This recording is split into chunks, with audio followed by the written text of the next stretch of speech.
Thank you, Kay. Hi everybody, and thanks for being here. Uh, I gave a recent talk to, I guess, many of you guys on this line of work, and today uh, the main sort of direction I'm going to focus on it's on the non-parametric side.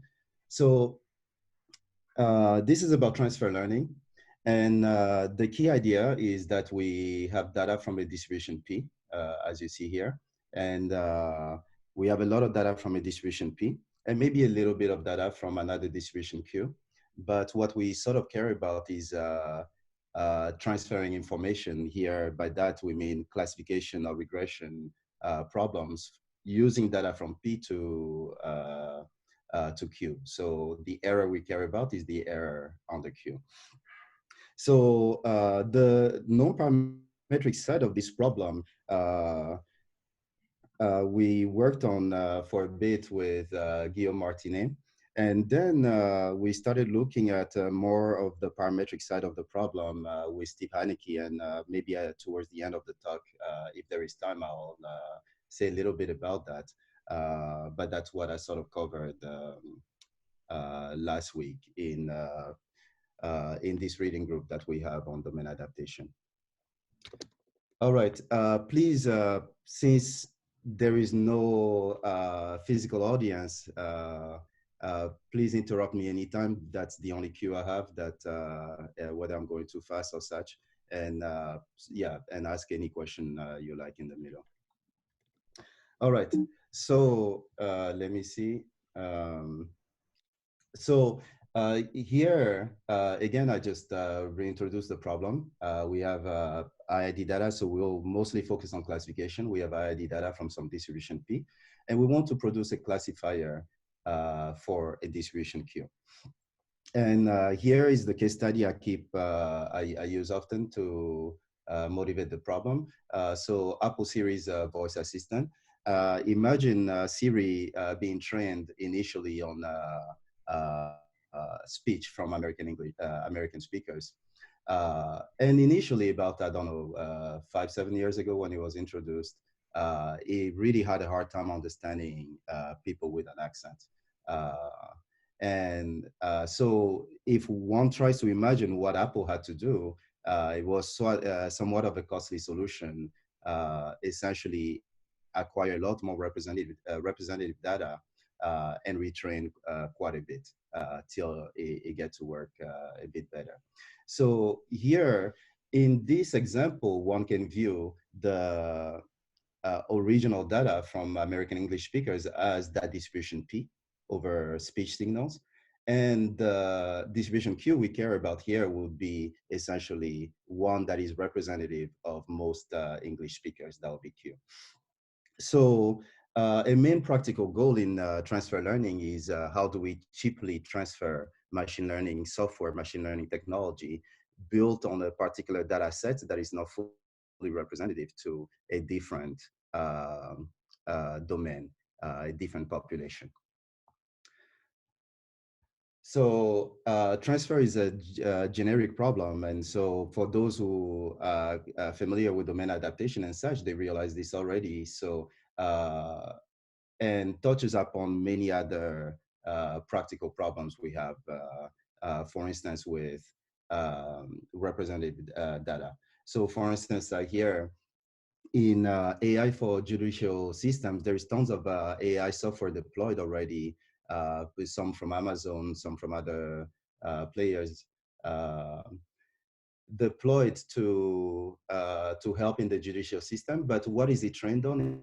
It's mostly trained on prison inmates as the source population, while the target population happens to be everyone arrested. And so you can imagine that there is tons of bias within the data. So this will be also a problem where you have a particular distribution, a particular population, but you are caring about a different population. So in fact, here in a 2016 ProPublica study, over 60% this occurs on over 60% inaccurate risk assessments over minorities just because of the bias in the data. So this issue of training on a particular population on the data that is not so representative of the target population, this issue is present in much of modern machine learning. So whether it's AI in medicine, genomics, insurance industry and such. And the reality of it is because the data that we really care about, the representative data, the data from the population we care about is expensive to obtain. Expensive either financially or really hard to obtain uh, for various other reasons, sometimes ethical reasons. All right. I hope this is this is well motivated. We have data from a particular population, and we want to from a particular population, but that population is not fully representative of the population we're targeting. So throughout, I'll use the term source and target, where source sort of means the population from which we have much of our training data, and target being the population we are really caring about. All right. So there are many heuristics for transfer learning. So part of the thrust of this work, of this line of work, is try to understand which of these heuristics are doing the right thing, and get a sense of which basic principles it help us arrive at the most efficient type of transfer. But first, we have to sort of define a notion of efficiency in transfer. What are the best possible rates we can attain in transfer learning? So that's sort of the focus. So here are basic questions. It's amazing that despite a lot of work on in this area, a lot of basic questions that practitioners might ask themselves are not very well answered yet by theory. Let's start formalizing things a little bit. So suppose H hat is some classifier that is trained on source data P and is to be transferred to a target Q. A first basic question is there enough information in the source P about the target Q? And what do we even mean by information? So that would be sort of the first question we would want to understand. What do we mean by information, and how can we use that information? And so if there is not enough information, we need to probably acquire new data, more representative data. And the question there is how much of it should we acquire, given that we have so much source data already? Right. Here is another question that people care about a lot in domain adaptation and in transfer learning. The question is about whether unlabeled target data would suffice or would be enough. Why? Because we all know that labeling data is the most expensive part. So unlabeled data is often much cheaper than labeled data. So there is a lot of work trying to use unlabeled data. So part of the questions we would like to answer here is, would unlabeled data help? And to what extent would it help? Right. So the setup, so I'll focus on a particular situation. It's called covariate shift. So this is just a starting point. But one can go beyond covariate shift. So, but much of the discussion will be on covariate shift. Covariate shift is just the following. Again, we are in a classification problem or regression problem, but my main focus here will be classification. And we want to classify X as Y. And we are assuming that the covariate X, the distribution of the covariate X doesn't change between source and, the distribution of the covariate S does change between source and target. However, the conditional distribution doesn't change. So covariate shift has been one of the main assumptions in much of the work, much of the theoretical work on transfer. And even though it feels at first like somewhat of a strong assumption, it's expected to hold in a lot of practical applications. So for instance, in computer vision, what we mean here is that the distribution of a label given an image is not does not change. So whether we are looking at a particular source, a particular database of images, and we are targeting a different sort of population of images. Given an image, the object in the image is the same, or the distribution of the likelihood of this being a particular object is the same. The only thing is what sort of object are represented in the data. So that's sort of the idea of covariance shift. Same thing with speech signals. Like given a speech, what is being ordered is the same independent of the distribution of speech signals. However, just quickly, the addition of letting py given x different from qy given x has been studied by, for instance, in recent work by Scott, by Blanchard, by Tony Kai. And this is called posterior drift. And some of the ideas in posterior drift can be incorporated on top of what I'll be presenting. So again, we are just in covariance shift here. We are given, so this is the formalism I'll use. We are given so much source data, NP of them, and then so much target data, labeled or unlabeled. But for now, for much of the talk, I'll assume that the target data is labeled, and NQ target data. So here, the assumption is that there is an algorithm that is given so much source data combined with target data, and the algorithm has to try using the source and target data to try and get the best possible classification on the target, right? So in this formalism, we're allowing NQ to be 0. So maybe there is no target data. And what we're trying to understand at first is related to the question of how much target data should we sample. We want to understand, if I have so much target data, what are the benefits of it? What does it? How much more can that improve the risk? So hence, much of the analysis will be in this setting where we assume that we have any mix of source and target data to be able to address such a question. How much target data should I sample? And there I'll also make a point quickly, is that much of the analysis over the last 10 years tended to just look at the situations where there is no target data. And hence, it's hard to answer questions such as, what is the benefit of target data? Right. So the formal goal here is we want to produce an H hat with small target error. And here I'm just going to look at the 0-1 classification error on the Q. And in particular, the excess error over the base. So in the non-parametric regime, what we're caring about is, what we are assuming sort of by saying non-parametric is that we don't know much about the pattern, the target pattern. And so what we're going to try to compare our error against is the error of the base classifier, the best possible universal classifier. How well do we do with respect to that? And that base classifier is allowed to be, to some extent, fairly complicated. Right.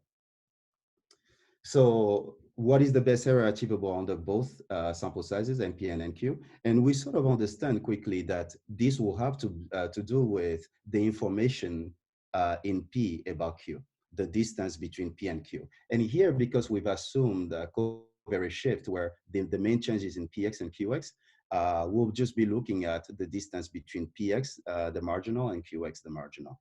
And the question, the first question right away is, what do we mean by distance? And distance here is meant to, the word distance here is just taking over for the word information in P about Q. All right.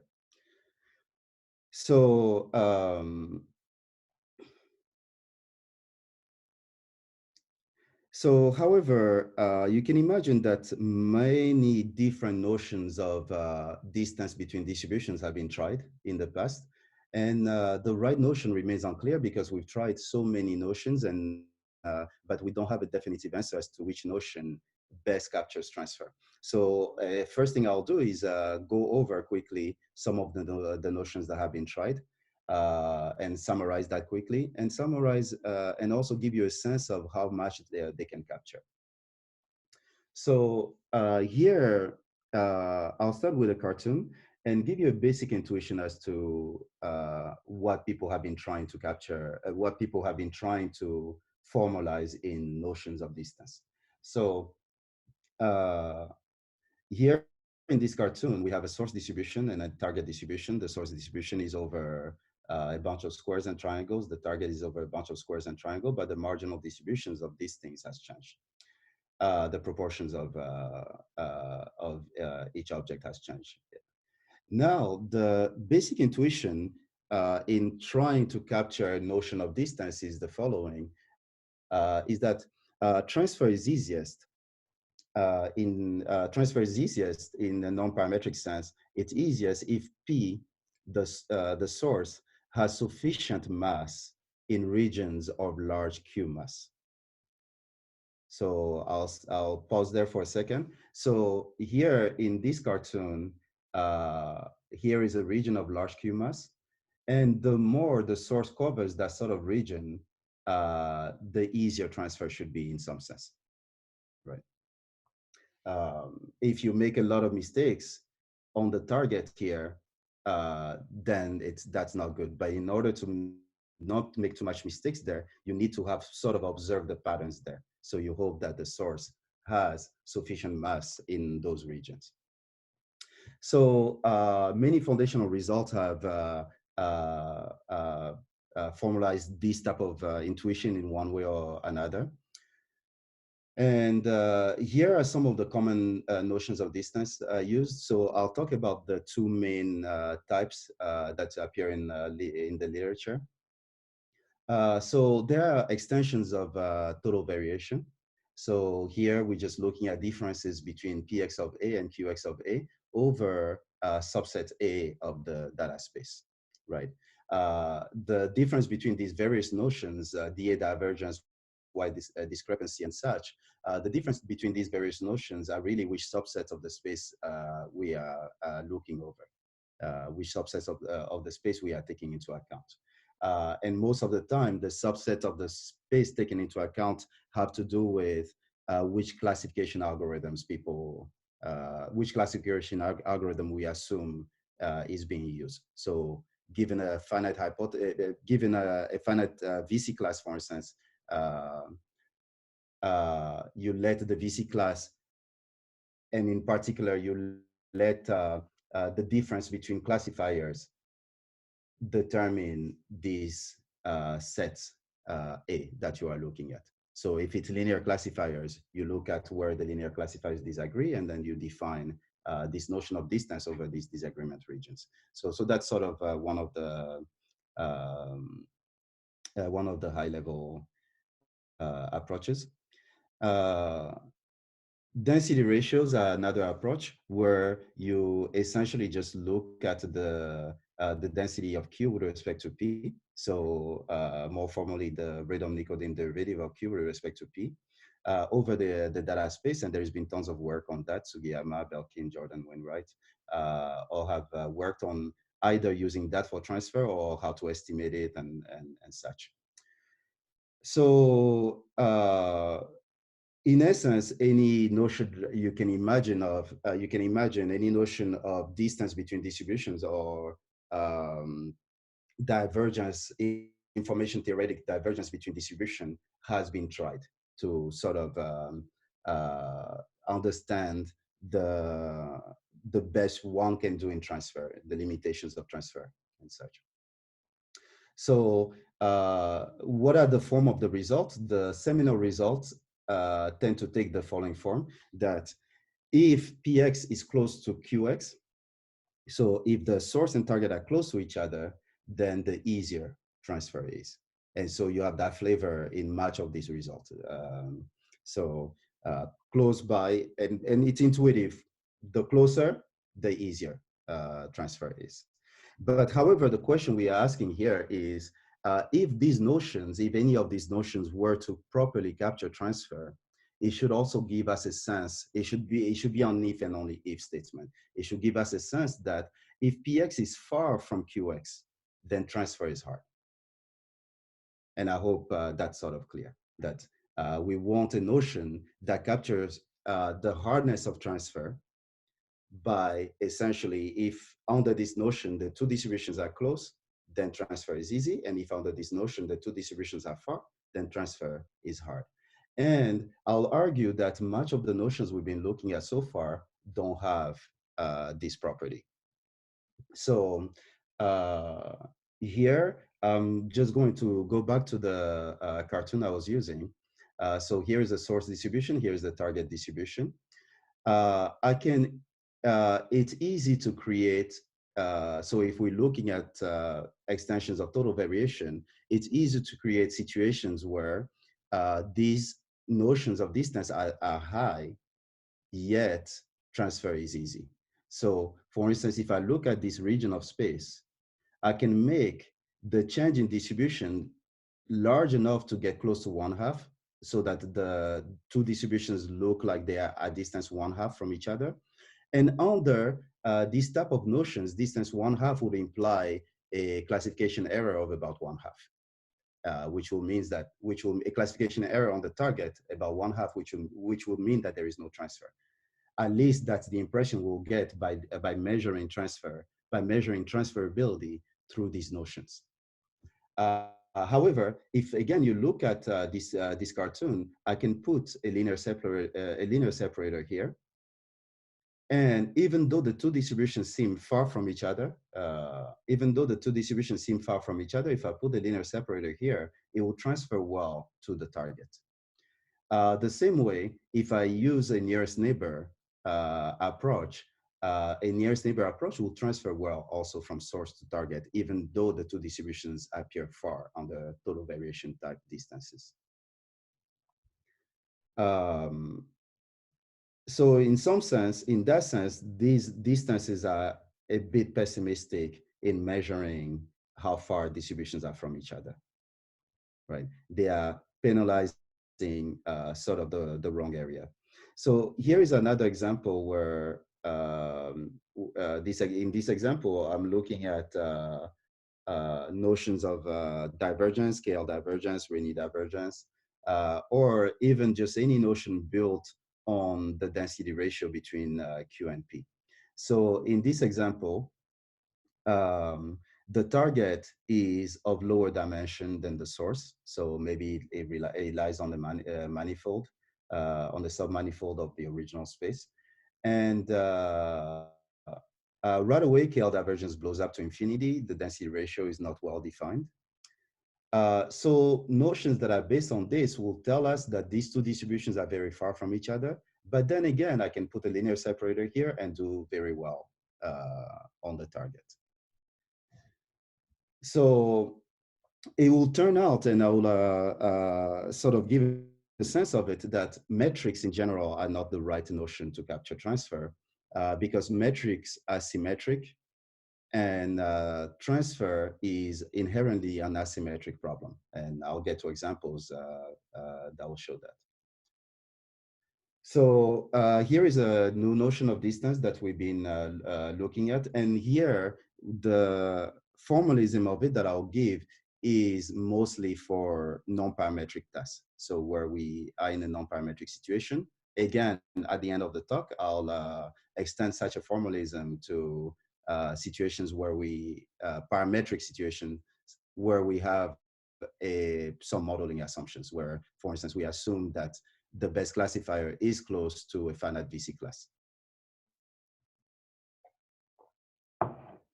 So relating source P to target, I'll recall the intuition. We want a notion such that a notion that measures sort of how much mass P gives to regions of significant Q mass. Okay, so recall the intuition. The intuition said something like transfer should be easy if P has enough coverage of important regions on the Q, if the source has enough coverage of important regions under the target. And so this first notion just tries to parameterize that intuition. And so here, let BXR denote any ball in the space. We're going to assume for simplicity that the entire space is bounded of radius 1. And let Bx star denote any ball in the space. And we're going to look at the mass. So this should be Px, I'm sorry. We're going to look at the mass that P gives to such a ball and compare that to the mass that Q gives to such a ball. And the parameterization just says that uh, given any ball on the Q, uh, the mass that P gives to such a ball is large, somewhat large compared to the mass that Q gives to the ball. And how large it is captured by this notion of transfer exponent gamma. So how large it is has to do also with the size of the region and as parameterized by this gamma. Okay. Um, since R is between 0 and 1, gamma equal to infinity always holds. It just says P of BXR is greater than 1, is greater than 0. Um, And what we'll see, so again, let me just illustrate this notion quickly. So using again the same type of cartoon example, we look at a bar at a ball of a particular radius. We look at the mass given by P to that ball, the mass given by Q to that ball, and take their ratios and compare the ratios essentially, and see how the ratios behave with respect to the size of the ball. And this notion automatically sort of targets the regions of large Q mass. And we'll see that the notion captures a continuum of easy to hard transfer and gives us this sort of if and only if condition that I was seeking from the beginning of the talk, that, okay, we sort of want a notion that under which if P and Q are far from each other, then transfer can be shown to be provably hard. If P and Q are close to each other, transfer is easy. So before I get into actual formal results about transfer exponent, let me give some more examples of what this transfer exponent means. Samory? Yep. Mm-hmm. Something that I'm a little bit confused about, and would probably be resolved by specifying the order of quantifiers, is what do you mean by transfer, right? Because for any particular P and Q, is, what does it mean for transfer to be possible, right? It's the same sort of problem that you meet when you talk about learning something, right? Mm-hmm. So,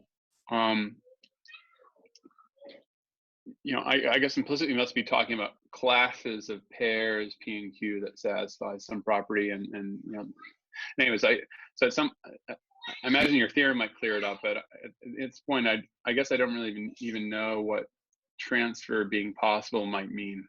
Okay, so let's put transfer possible. Let's make it, let's formalizing this way. I'll say that transfer is possible between P and Q if given data from P. If given data from P, I can provably show that the data from P improves the rate of classification I get on the Q. Okay, improves the rate of classification on the I get on the Q, given some amount of data from Q, with respect to just doing classification on Q itself directly. So again, I think there's I think a subtle issue here, which is like, for example, I can take, let's say Q is a continuous distribution and Q as well, then maybe there's some sort of transport function that turns samples from P into samples from Q. And so, yeah, okay, if you give me fresh randomness, I can turn it into fresh samples from Q, right? Now, of course, that's kind of absurd. You don't mean to allow me to do that, right? So there has to be some sort of, I'm guessing there's a quantification over like a type of algorithm or like a class of strategies that you're permitting me to I guess as we're going through, the hardness here would be of the following form, that given this class of how do you call that? Given this class of problems, so the class of problem will be parameterized by this gamma. Given distributions that are so far from each other on the gamma, right? No matter what algorithm you use, there is such a distribution that is so far under gamma that you cannot transfer from, where transfer is not easy. Does that make sense? Okay. Yeah, I think that solves it. Thanks. However, for the upper bound, we'll show that given any gamma, transfer is easy up to this rate in terms of gamma. Okay. All right, so let's look at a few the extremes of gamma first to have a sense of what it says. So here in this this simple drawing here, I'm allowing Q, the domain of Q, to be much larger than the support of P, right? And so P does not have good coverage of Q.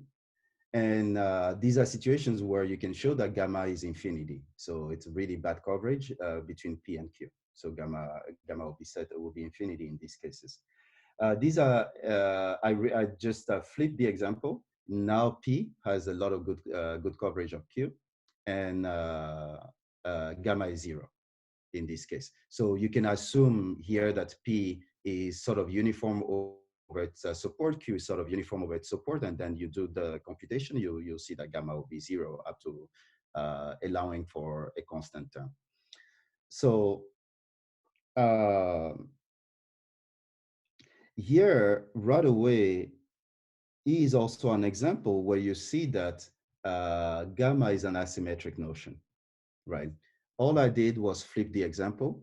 And so transferring here from Q to P is easy, but transferring from P to Q is not easy.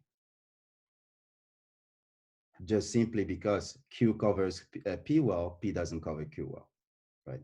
So gamma automatically takes that into account, and that transfer, and there are tons of examples of this type where transfer is inherently an asymmetric problem. It's not just even about coverage, it's also about noise. It could be that the the classification problem we are solving is much easier under one distribution than under the other. So transfer in that sense also is asymmetric.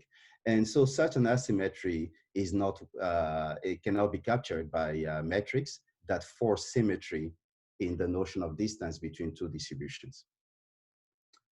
Question. So a natural measure here is, of course, the KL divergence is similar, and actually using a large deviation and Sanoff theorem seem to a little bit solve this problem. Of course, it's asymmetric, but if you can characterize the domain for where one distribution works, everything is dominated by the closest in the KL divergence sense to the other distribution, the closest point in this domain. Mm-hmm. So it seems like a very strong at least starting point for thinking about it. I mean, so I'm not sure how you're covering gamma is related to this. So definitely, I believe that one should be able to. So I'm not sure I fully understand. I fully understood the question, but I'll answer, and then you tell me whether. Yeah. So one first thing is, yes, this notion of asymmetry is handled automatically by divergences such as scale already, right? However, as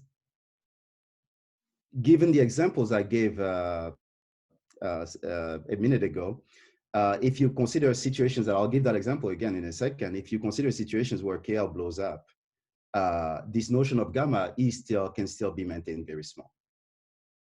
I see. Okay, but it's really not the KL itself, it's the average or the geodesic distance between the P and Q. Oh, of course, yeah. Dominating the. Yeah. So you can imagine in the large deviation sense. Yeah. What I would guess it should be a good point to think about. But yeah. And so right. Line, so let's forget it. Yeah. So right now, the notion of gamma that I'm giving is sort of the simplest notion just to get the discussion going. However, there's tons of refinements one can put on gamma itself also, right? Where gamma is still a slightly worse case because I'm looking at all balls over the space and all balls of all radii over the space. First, it can be localized. to just balls in a particular regions of the space, and the rates can be the rates I'll be showing can be adapted to just localizing gamma. That's one thing. Another thing is going towards the notion of KL divergence, where rather than looking at gamma as a soup over as a soup over balls, looking at it as an average. So you can redefine. Yeah, this is directly related to these two more or less standard measures. One is the Jensen-Shannon divergence, which is the average KL to the mean of P and Q. Yeah. And the other one is the chain of information, which is the average. So here is what it's actually the most related to. It's most related to, and I was planning to talk about it at the end. It's most related to so-called rainy dimension. Yeah, okay. So, that's chain of information, essentially. Yeah, okay. So it's very related to rainy dimension. Once you take the average version of this gamma, then it's related to rainy dimension, and it can then be viewed as the relative rainy dimension of Q with respect to P. Yeah, okay. That's where I was looking at. Okay, thank you. Sorry, of P with respect to Q. Yeah. Okay. Another question, is the notion of gamma here dependent on the dimensionality? So in higher dimensions, you would need probably a larger value of gamma, right? But then So the reason actually I define it this way is to remove the dimension and let the dimension be buried in QX. But that should be dependent on the entrance dimensions still, right? Because no. So how it behaves will sort of depend also on the dimension of P and the dimension of Q.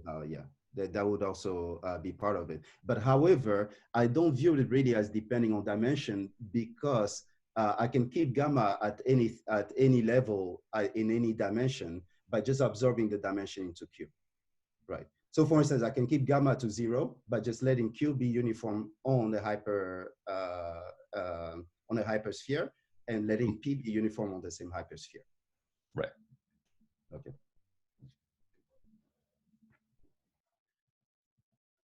All right. So now let's start thinking about the continuum, just getting a sense of the continuum of gamma as defined. And so here I'm just showing a simple cartoon where Q, the target, has mass here, no mass around here, has a lot of mass here. And then P is shifting mass away from regions of large Q mass. And how much mass is shifted away is captured by gamma, right? The rate at which the mass is being shifted away is captured by gamma here. So that's one simple example of the continuum. Another example is this one, where I'm letting Q be uniform on this space, and P goes quickly down to 0. And so the density ratio blows up to infinity. And how fast P is going down to 0 is captured by gamma.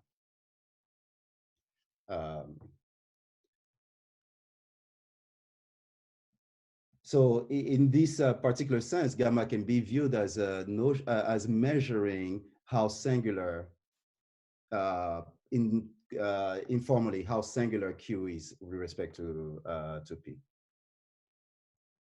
So here, going back to this example where P is of higher dimension than Q, again, if P happens to be somewhat uniform on this space and Q happens to be somewhat uniform on its low dimensional support, then you can show that gamma is just the difference between the dimensions, between the support dimensions. All right. So just going back to the examples I gave earlier, again, in these quick examples, total variation and extensions of total variations can be brought up to 1/2, but gamma will typically can be kept to 0, which will mean these distributions are very close to each other, right?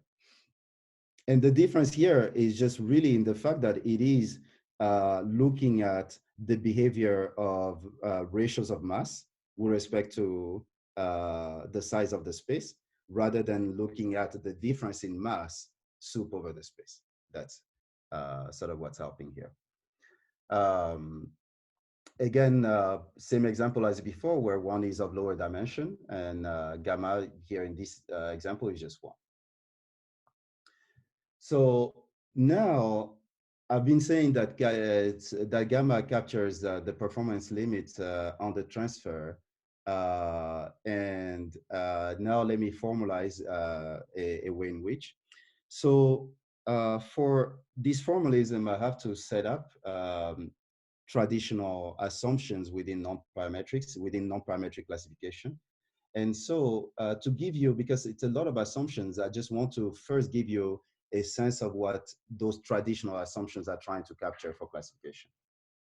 So we will see that the performance on the transfer doesn't depend only on gamma, doesn't depend only on how far P is from Q, but it also depends on how hard the target classification problem was to start with.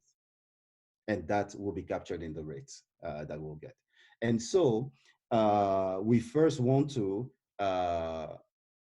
formalize a continuum of regimes of how hard Q is.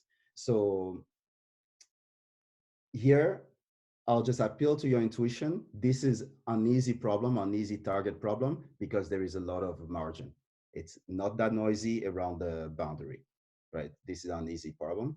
And this here is a harder problem because there is tons of noise around any boundary that you might, any decision boundary you might think of. There is tons of noise. So this is a hard problem. And so one of the ways of capturing the hardness of Q is through margin conditions and through noise conditions, right? Another thing that makes this one easy is that whatever the boundary is, there is a good coverage of data around the boundary.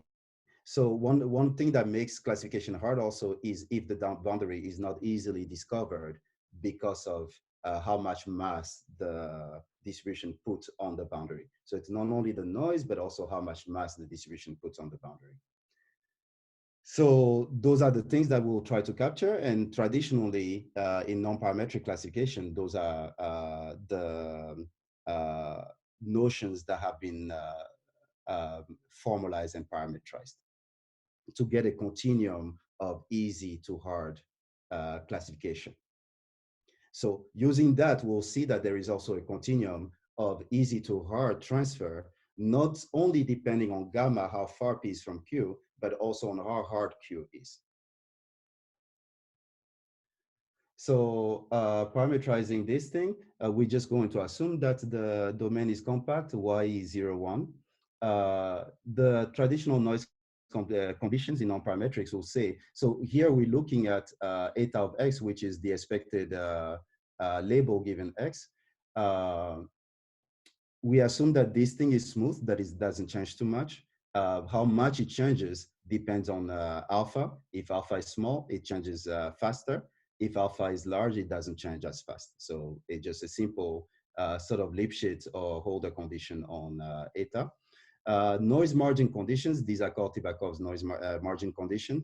I'll go through these quickly, only because it's not so essential to the message. The key idea is that we are looking at all these regimes. So the noise margin condition is just saying that the likelihood of a margin is high, right? So eta sits often far away from 1/2. So the regression function eta sits often far away from 1/2. And if eta is close to 1/2 quite often, that's when you have a lot of noise in the label. And so this is sort of capturing the amount of noise you have in the label and parametrizing it. So regularity assumptions on QX now, these assumptions have to do with how much Q sort of covers the decision boundary. So the first assumption is the easiest situation, where Q has very nice coverage of the entire space. So it's nearly uniform. So every ball of radius R has mass at least r to the little d. The second assumption is really just saying that, okay, we don't have that coverage. And so the only form of regularity we have is regularity on the domain of Q, on the support of Q. And it just says that, so we are in a generic metric space, and it just says that the support of Q has finite R covers of the form R minus D. In both cases, we can view the little d as acting as some type of notion of intrinsic dimension of the problem, of the target problem. So I wonder, Q can be actually, in principle, be located on a fractal dimension on it. Something between, so then D is not going to be integer. Yeah, D does not. The D up here does not have to be an integer.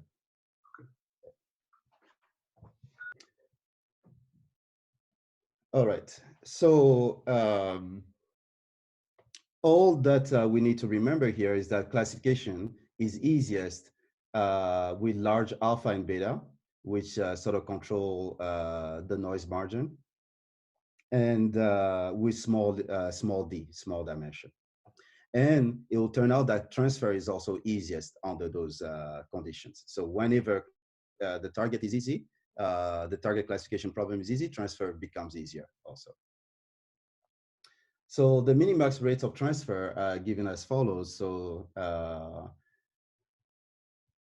again, just to remind you, we have label source and target data, NP from the source, NQ from the target, and we are caring about this excess error over the base classifier, excess target error over the base classifier.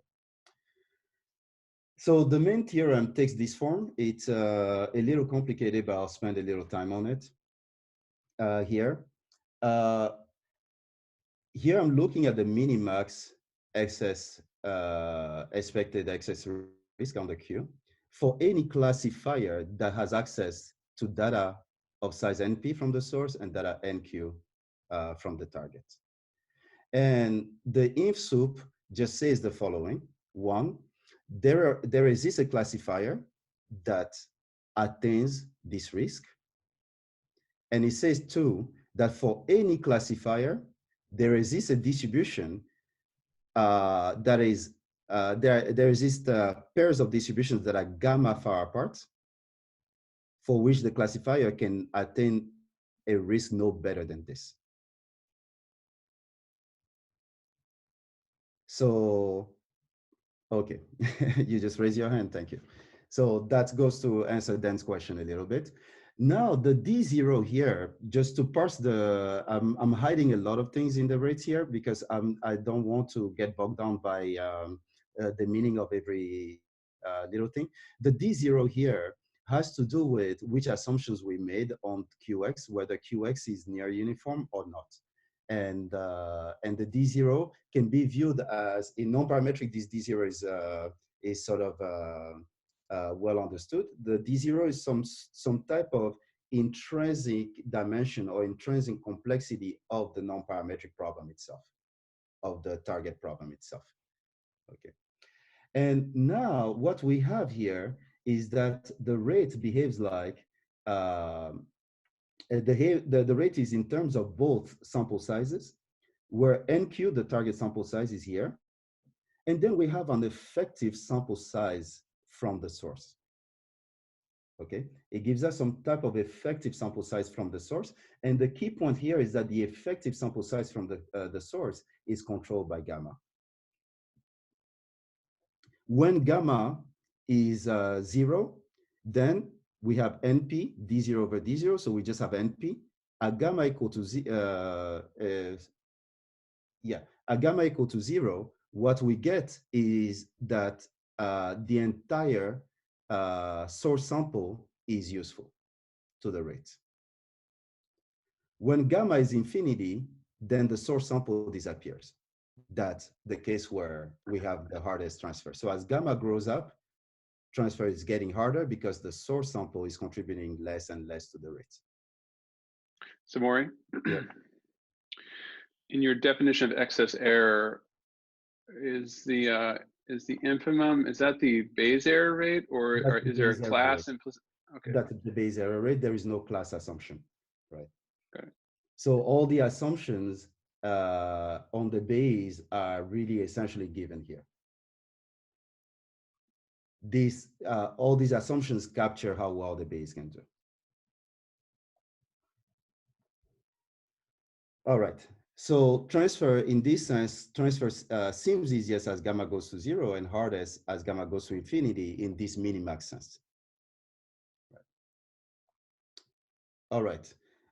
So quickly, I'm just going to show simulations, but I don't want to spend too much time on this. So it's just simple simulations where I use some of the examples from before and increase gamma and get to see that transfer is really getting harder as gamma is increasing, and that this is not just a question of which algorithm I'm using. It's here it's with KNN, here is classification trees, and gamma just, larger gamma just increases target error. Here, Samory, are you going to tell us the Minimax algorithm? yeah, I'll get into it. Okay, I'll get into it. It's actually quite interesting here in the case of non-parametrics. The Minimax algorithm is simple, and I'll get into that in a second. Okay, so how do we get the lower bound? So the lower bound analysis, essentially, the main ingredient of it is Fano's inequality. So it establishes lower bound techniques using information theoretic inequalities. However, the main hurdle we had to get through is the following, is that for most lower bounds in classification or in regression, we are just really dealing with data from a particular distribution, and we want to do well under that distribution. And the issue we have to deal with here is that we have now non-identically distributed data. We have data from P, data from Q, but what we want to do well on is just Q. Okay, and so that just to give you a sense of for those who know the usual techniques through Fano, give you a sense of how we had to sort of build upon such techniques to handle this different situation where the data that we are observing is not identically distributed. So going to Dan's question, the upper bound analysis, interestingly, just uses the most naive procedure ever. So we're using nearest neighbor, and we just combine the source and target data. So we show that if you just combine the source and target data and pretend they are from the same distribution, nearest neighbor would achieve the minimax rate. However, there is a caveat. This is a so-called oracle result where nearest neighbor achieves the minimax rate if I know all the parameters of the distribution. So if I know the parameters of the distribution, I can plug in a value of k, the number of neighbors, such that I achieve those rates. However, we also have an adaptive result that shows that there is actually, there are ways to automatically choose that k from sample alone without knowing any of the parameters of the algorithm. However, the rate then gets bumped up by a log factor, right? So you don't achieve exactly the minimax rate by trying to be adaptive, you pay for adaptivity. And you cannot escape. It's unclear to us whether you can escape paying for adaptivity by this log factor. The main ingredient of the proof is to show that the nearest neighbor distances here have to depend on, I put rho, but sorry, it have to depend on gamma. Okay. Towards showing this thing, we had to sort of solve an open problem for nearest neighbor classification. And the problem was simply that most of the analysis on nearest neighbor classification tend to assume that the density is somewhat uniform, that the underlying density is somewhat uniform. Here in the situation of transfer, we cannot assume that because we want really to capture any possible deviation of a distribution from the other. So we cannot just assume that. And so a side result that we automatically get is establish new rates for nearest neighbors under non-uniform distributions. All right. So here I'll just recall some of the main messages quickly. I don't know how I'm doing on time. I guess fine so far. Recall the minimax rate, the form of it. A first message I want to emphasize is the following, that even if gamma is large, we can still get fast rates of transfer. Why?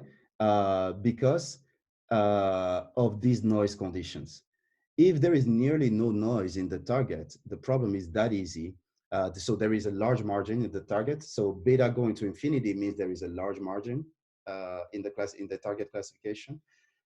Then the rates that we get are of the form 1 over n, independent of how far the source and target happen to be from each other. But again, you have to view this rate O of 1 over n. The constant, of course, changes depending on gamma. So, but at a particular sample size large enough, the rate becomes about 1 over sample size, even if the distributions are far apart. And so that to us was interesting to see that it's not just how far the distributions are, but it's also how easy the target problem is. The form of the rate also allows us to answer one of the questions we started with, which was how much new target data should we sample? So essentially, how much information or how relevant is the target data, right? Is how much what is the relative benefit of sampling target data, given that you have so much source data already. The rate just gives you a sharp threshold at which, by just comparing at what point this term dominates this other term, and gives a sharp threshold at which the target sample becomes most beneficial in the sense that it's really changing the rates. It's not just up to constant, it's changing the rates itself, right, in terms of sample size. This is something unfortunate that came out of the analysis. Unlabeled data, without additional assumption, unlabeled data cannot be shown to improve rates. And by cannot be shown, it's not that we could not show it, but we could show that it cannot improve rates beyond if you don't have additional assumptions. So the reason is that for the, let me see, for the lower bound analysis, we allow H hat has not only access to the samples from P and the samples from Q, but it has full access to the marginal distributions Px and Qx. So it could sample as much unlabeled as it wants. And yet the lower bound doesn't change. The hardness remains the same. So in that sense, one cannot show any better bounds, any apport from unlabeled data, unless we make additional assumptions about how the marginals relate to the conditionals. Just a clarification, I mean, this is actually very strange because the label affects only the PY given X. Yeah, that was that part of the proof we reviewed many times because of it. So there is smoothness and all that in the sense that that's what you mean by the label affects. Yeah, the label doesn't affect the marginal. Yeah, but somehow all the information you can get, all the information you can really gain in this way of formalizing the problem is just from the label data you have from the target. So actually knowledge of P and Q completely. I mean, I just have the marginals. Yeah, go ahead, yeah. That's what you're saying. Yeah, so knowledge, you have the marginal PX and QX, and that doesn't help in the minimax rates, because the issue is that we can, even with ensuring gamma difference between the PX and QS, we can still make the problem hard, right? We can make the problem hard. So if I go back to the Yeah, I drawing, understand.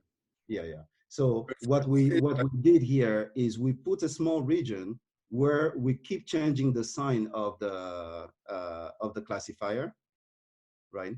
We keep changing the sign of the classifier, and then the learner has to identify the right sign, the right, the majority label in each of these areas, and we just make it that hard. And so, independent of knowing the the marginal measures over the area, we can make the problem hard. Yeah, but it's some sort of a worst case assumption, which I'm not sure how realistic it is. No, that's exactly what I'm saying. That in how do you call that? That in a minimax sense, in a worst case sense, unlabeled data cannot help here, because if all the information is really in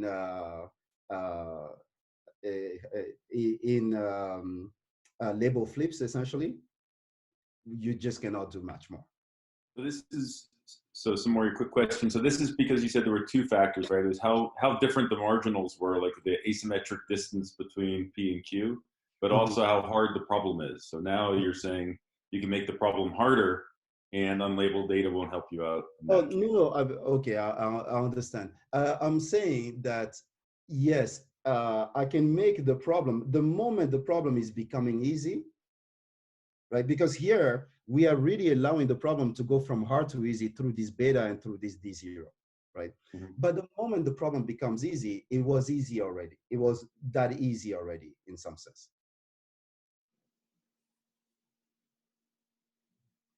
It was so easy already that the marginal, at least that's the interpretation I gave myself, is that the marginal distribution is not helping much more beyond how easy it is. However, this is hiding constants, right? It's not saying that the marginal might not help up to constant, but it's not changing the rate. So I guess back to the thing that, so you're saying though, the hardness of the problem, right? So how difficult the original problem is. It's not clear to me how this shows up. Is that in these constants that you're saying? Yeah, so for instance, let me imagine a simple situation, right? I just have plus and y, and the plus is clustered one way, the y is clustered one way, in one other place, okay? This is a very easy problem because there is that big margin between the two clusters. And in this case, will be a case where beta is infinity. And so the problem itself is already at a very fast rate, 1/n. Right? And that's a bit of the issue here. However, this is not saying at all that unlabeled data cannot help. It's just saying that we can construct, even within these easy and hard problems, we can construct situations where unlabeled data doesn't help. Okay. Be nice to see that in there somehow, but it's hard. Yeah. No, literally, that's the one part where we had to just go back over the proof and reread many times to just convince ourselves, right? And so the next thing I wanted to discuss quickly is, can we automatically decide how much target data to sample? And this has to do with a problem called active transfer. So here is the issue. So again, how much target data should we sample? We have this sharp threshold, but this threshold depends on unknown alpha, unknown gamma, unknown parameters of the problems. And so the question for us is it possible to automatically sample in a way that that benefits from small gamma? Okay, and so I'll give you the setup. So the setup is we have NP labeled samples from the source. And since we just discussed unlabeled data quite a lot, this is a place where unlabeled data in active transfer, unlabeled data helps a lot. So NQ, unlabeled samples from Q, from the target. And the goal is to label as few of them as possible and then return a classifier. I hope this problem is clear.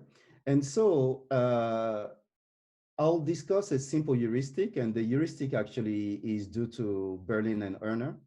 And so we just really add a little bit to the heuristic. So the heuristic is the following.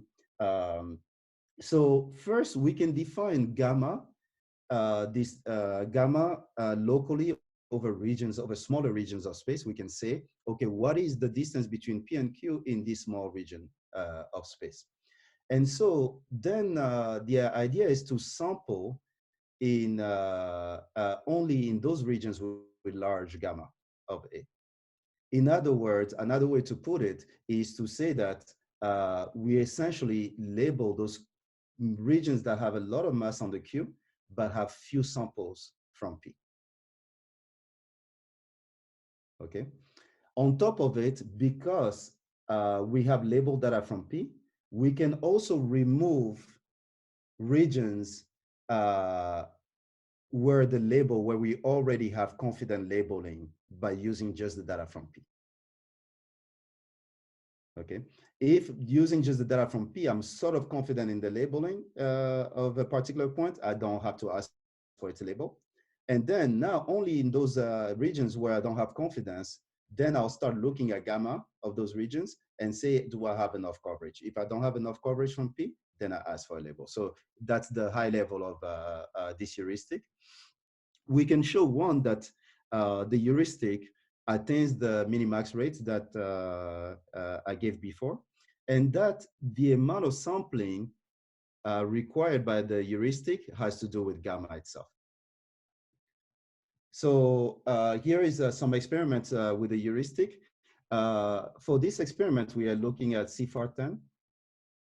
And the target Q has 50% images of cats and dogs, while the source has only about 1% or below 1% of images of cats and dogs.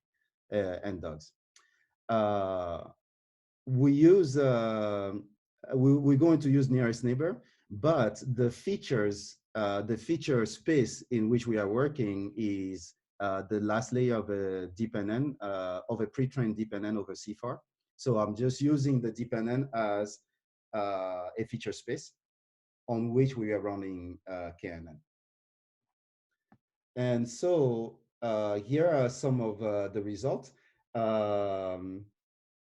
Up here is just the red one is just random sampling, randomly sampling source and target. And at the bottom here is the number of target labels requested. And this is the target error. All the other lines are various heuristics. And so the green is the heuristic I just described, and it quickly reaches the best you could do within 200 samples, essentially much more than half of the samples needed by random sampling, but just really playing this game of sample in regions of large gamma. And sample in regions of large gamma where you have very low confidence. So do you expect that red line to saturate after 500? Is it going to? Yeah, actually, I played it after 500 and it's saturated. So with nearest neighbor, the best accuracy I could get over. So the thing is, I'm using about 20,000 points only.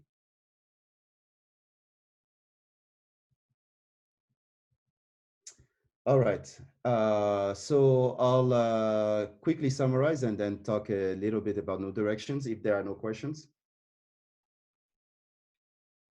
Okay, all right, so a quick summary is that this notion of gamma captures a more optimistic view of transferability in a non-parametric sense. I should add that here, in a non-parametric sense. Unlabeled data can only improve constants in the rate unless we make additional assumptions about how P relates to Q.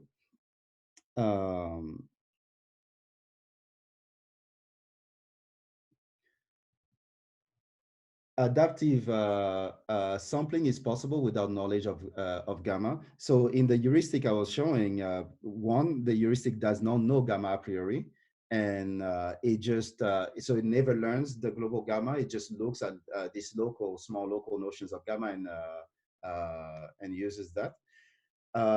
And also, in theory, even with nearest neighbors, we could we can adaptively choose the optimal k, the optimal number of neighbors without knowing gamma a priori, and without knowing any of the parameters of the distribution. Here, let me make an actual point.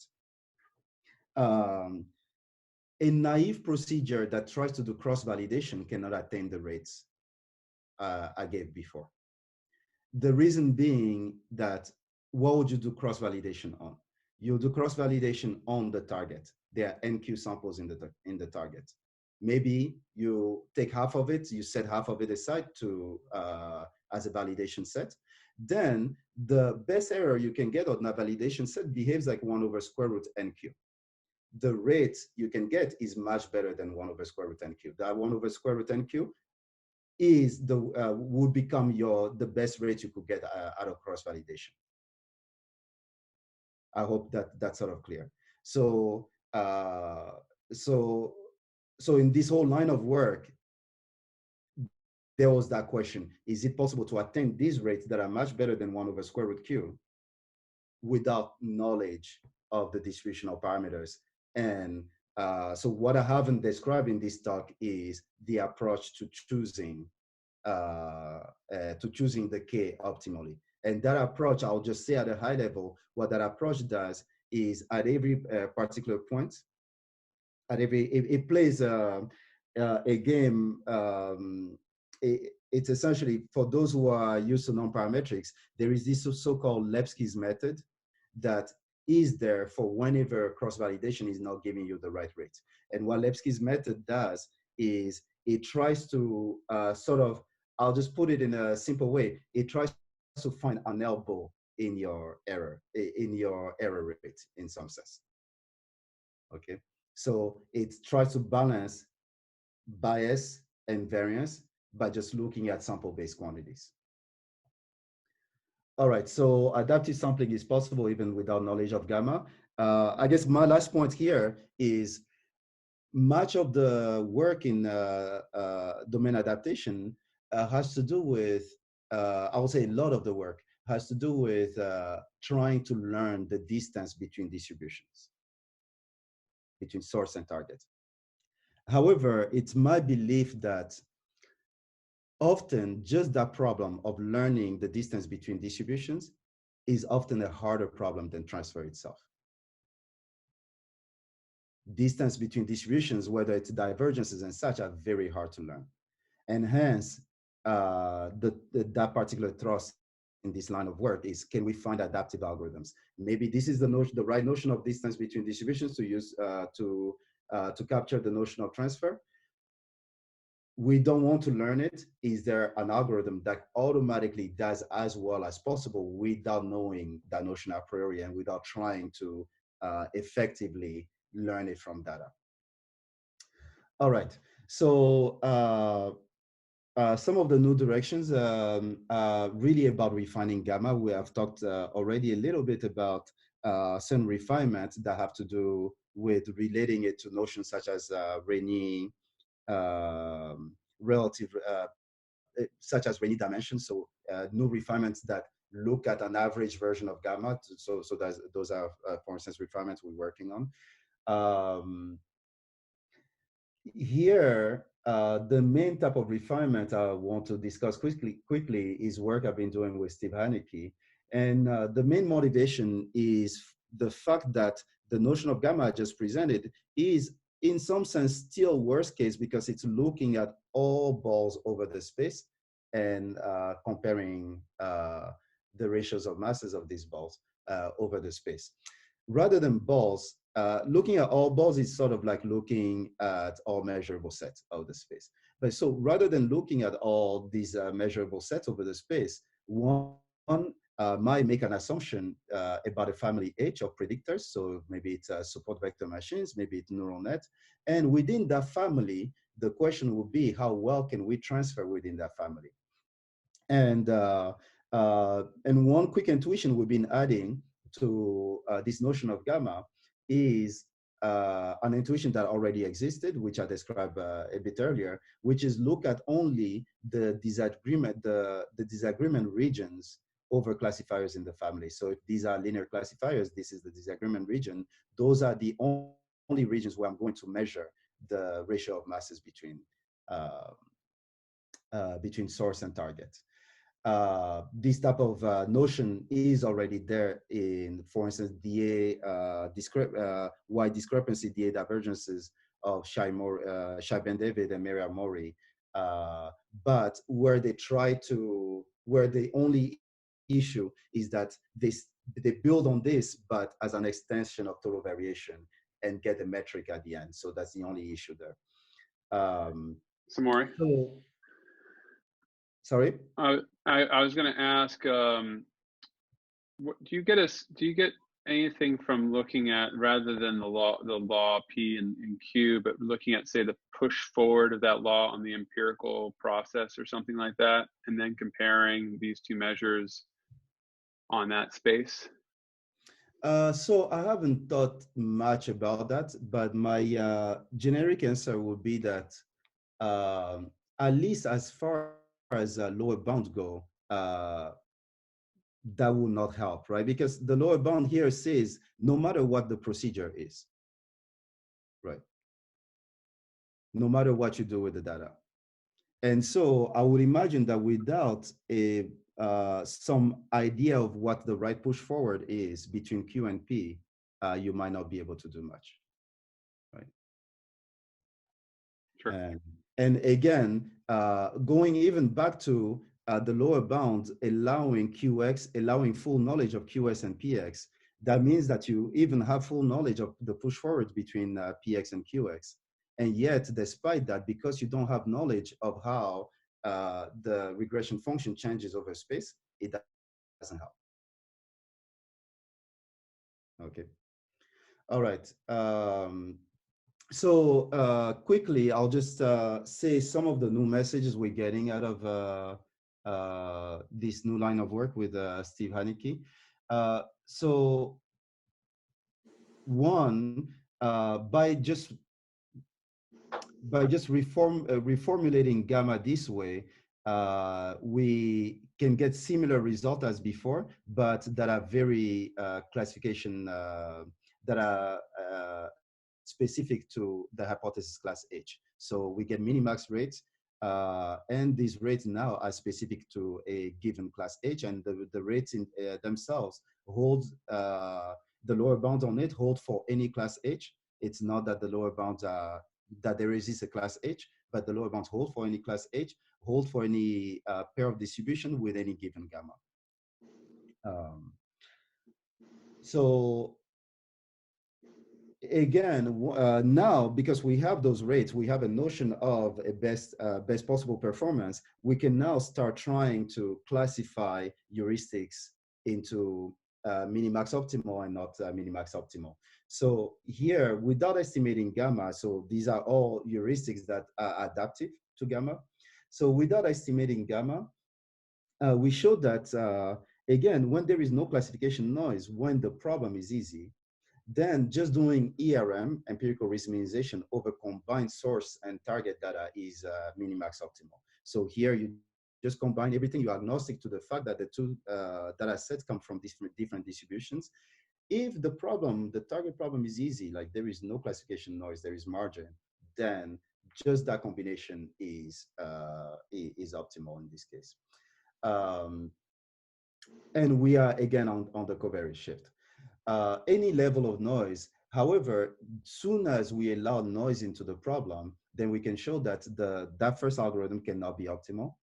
There are situations where the source is so far from the target that it pushes you towards the wrong classifier. And so you should ignore the source. If you have this a priori knowledge, you should ignore the source. So another type of heuristic that automatically gets, no matter the low noise level, it always gets the right rate, is this simple heuristic. It's very similar to so-called hypothesis transfer, where the heuristic just says the following: minimize the target error subject to doing well under the source. So doing well under the source is written this way: is you maintain a version space of your hypothesis class. So you maintain any H whose error is not too, whose empirical error on the P is not much worse than the empirical error of the ERM on the P. And that's all it is. How much worse is given by this delta NP, which the delta NP can be, for instance, it's just a notion of variance in the sample. So the delta NP can be, for instance, local Rademacher complexity of your hypothesis class under P. Or other notions of variance in the sample can be shown to be minimax optimal. So this algorithm is interesting to us because it is fairly intuitive, and it is something that people already do in practice. They have a lot of source data. They minimize something on the source data, but maintain a sense of eversion space. And then once you have target data, you use just what the version space you've obtained on the source, and then retrain on the target. And that appears to always be optimal over the various regimes we have looked at. All right. Somehow there are tons of open problems here in this whole area. I find it to be a very exciting area. The results are presented. We can, as I was saying in the beginning, we can extend it. We can extend them beyond covariance shift. All we get by extending beyond covariance shift in the non-parametric regime, all we get is we get an additive term on top of the minimax rate we had before. We get an additive term that measures the distance between the base under the source and the base under the target. So mostly open, multitask learning, other more complex transfer regimes. By that, I really mean multitask curriculum, lifelong learning, and such things. But one of the things I didn't touch upon here, which really has been bugging me for a while now, is that practitioners are so much further ahead of theoreticians here, where they do transfer, they do domain adaptation in situations where the labels under the source, the object being identified under the source, are completely different from the labels under the target, right? So in much of what I assume in the theoretical work on transfer, we sort of assume that the label space is the same on the source and target, but practitioners have already been tackling problems that are much harder. And so that's sort of what I mean by more complex transfer regimes. All right, thank you. Thank you.